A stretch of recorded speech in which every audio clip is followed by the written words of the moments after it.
Hey, I normally wouldn't ask this, but please subscribe to my YouTube channel. I currently have 6 subscribers, which I'm very proud of, but I would like to grow my community even more. I'm desperately trying to get to that 1000 subscriber mark, and it would mean the world to me if you clicked that subscribe button. Also, watch the entire video and comment what your opinion is. I would love to hear it from you.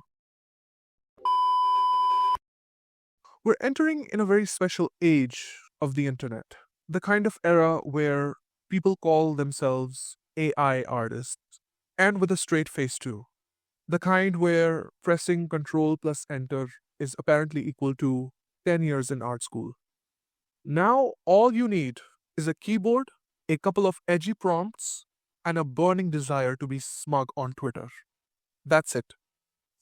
That's your entire portfolio. Today, I wanted to show you something that I stumbled upon Twitter, which I don't know how you celebrated your April Fool's Day, but I celebrated by discovering the biggest fool of them all, this guy, Norm. So let me catch you up to speed. Let me tell you what happened to give you some context.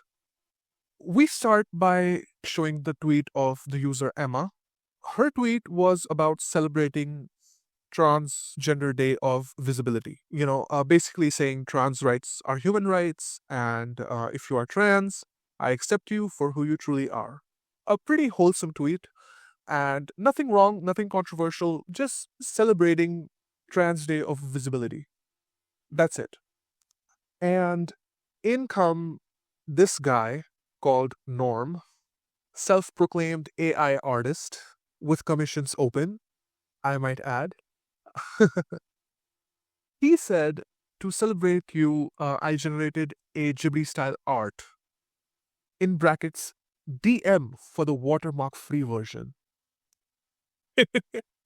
Imagine putting 2 sentences in a box and having an entire drawing generated for you, slapping a watermark on it, and asking people for commissions. You cannot make this stuff up. Welcome to the new age of the internet. So, this tweet is, kind of weird, but, nothing that really crosses the line. So she replied that, she appreciates the thought, but, AI art is really harmful right now to the environment, and corporations are using it to replace real artists and the hard work that they do. A pretty great response, constructive criticism. Nothing wrong. She didn't hate on him. She didn't call him out of his name. She just said, hey, dude, don't do it. And when I tell you, this set this boy on fire. He said, since you are AI phobic, not sure what that means, I generated you pregnant. Do not mess with AI artists. And he had an image of her generated as, a pregnant lady. And my only question is this: how is this not a felony? This is not just a response. That is a felony in 5 countries and a therapy session in 12. He literally turned her into a pregnancy meme because she said that AI art is bad. That's not just unhinged. The door has been ripped off the hinges at this point and launched into the sun. Now, at this point, I started saying to myself, like, what kind of a person is this? So I went to his profile and, well, let me show you their pinned tweet, which I promise you is not a meme. It's a medical mystery and a cry for help. Apparently he has holes in his brain. Yep. This is not a punchline. This is a serious thing that he has. Bro is running on 3 brain cells, 2 Red Bulls, and a voice of GLaDOS telling him he's an artist. And he's using that brain to generate anime women pregnant out of spite. But let's just take, a step back here, because this isn't just cringe, but it's a textbook misogyny with AI filters slapped on top. This guy's big-brained idea was getting back at a woman for criticizing AI art was just making her pregnant. Because in his mind, pregnancy equals humiliation.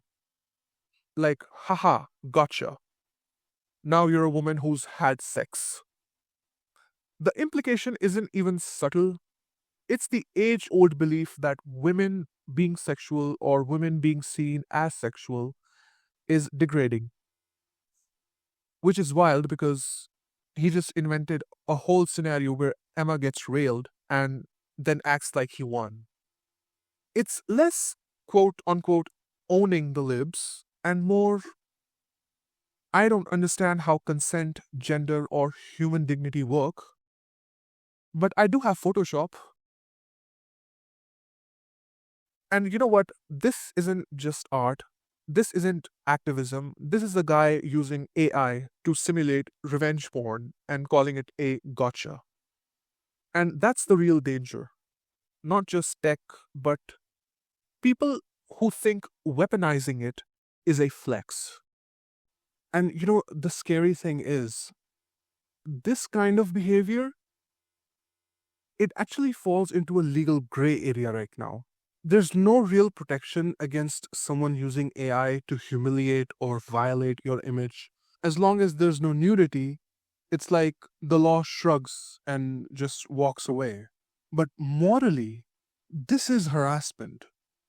It's digital manipulation used to shame, mock, and punish. And if the laws don't catch up fast, this kind of tech is going to become the new weapon of choice for creeps and trolls who want to abuse without consequence. You know, Moist Critical once said, if you're doing something and your brain has to pause and go, well, it's not technically illegal, that's already a sign you've left the realm of decency. You're not the hero in that story. You're just the villain looking for a loophole. And that's exactly what this was. This was someone using AI as a weapon because they knew they could get away with it. And here's the part where it stops being about just one unhinged troll with a prompt addiction. Because this behavior, this culture of weaponizing AI art, it doesn't exist in a vacuum. It's being encouraged, maybe not directly, but definitely celebrated, by the people at the very top, at least. Take Sam Altman, the guy who runs OpenAI.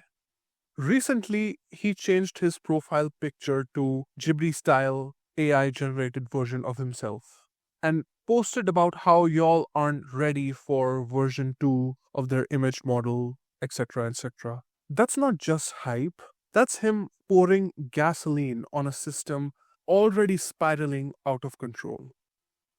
He's not saying, here's how we protect people from misuse. He's saying, look how pretty the toys are.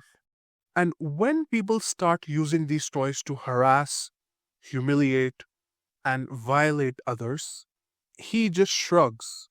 Because in the grand scheme of things, in the legacy that he's building, human fallout is just a footnote. Sam wants to be remembered as the father of artificial intelligence. But the question is, what kind of father lets his invention be used to hurt people and just smiles because the algorithm is improving? The truth is, this behavior, the trolling, harassment, the AI revenge, it's not happening despite the system. It's happening because of it. Because the people building these tools are so obsessed with being worshipped as visionaries, they forget to build guardrails. They want to be legends, even if it means stepping over people getting digitally shredded along the way. Sam Altman is handing the world a loaded weapon and acting like it's a sketchpad. He is giving people the power to generate faces, voices, bodies, identities, and then just walks away like, good luck, have fun. But here's the thing, this whole empire that he's building, it's a clever prompt away from being absolute chaos.